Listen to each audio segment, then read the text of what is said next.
ياتي نظيرك في نظر لم ياتي نظيرك في نظر مثل تو نشد پیدا جانا جگ راج کو تاج تورے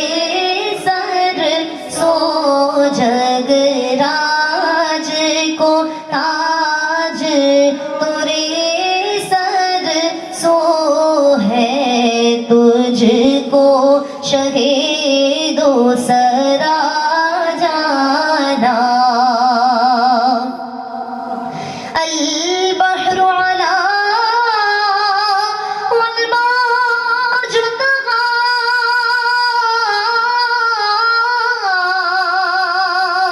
من بك سو طوفان ہوش ربا من بك سو طوفان ہوش ربا مجھار میں ہوں بگڑی ہے ہوا مجھار میں ہوں یا رسول اللہ موری نیا پار لگا جانا موری نیا پار لگا جانا لم یاتی نظیرک فی نظر مثل تو نہ شد پیدا جانا انا فی عطش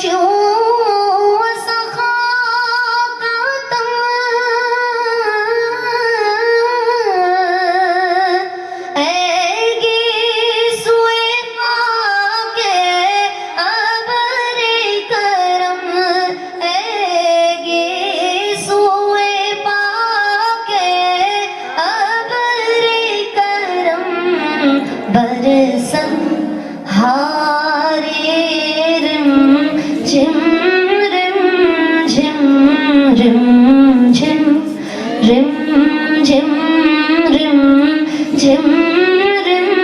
جم بس دو بوند ادھر بھی گرا جانا دو بوند ادھر بھی گرا جانا لم یاتی نظیرک فی نظر مثل تو نہ شد پیدا جانا اور بس خامۂ خام نوائے رضا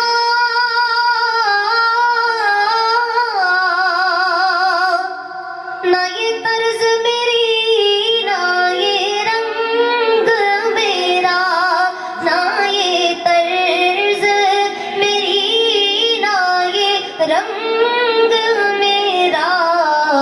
ارشاد احبا ناطق تھا ناچار اس راہ پڑا جانا. کس کو اس شعر کا مطلب سمجھ آتا ہے؟ واپس پڑھو. میں سمجھ گئی تھی. بس خام آئے خام نوائے رضا نہ یہ طرز میری نہ یہ رنگ میرا ارشاد احبا ناطق تھا ناچار اس راہ پڑا جانا.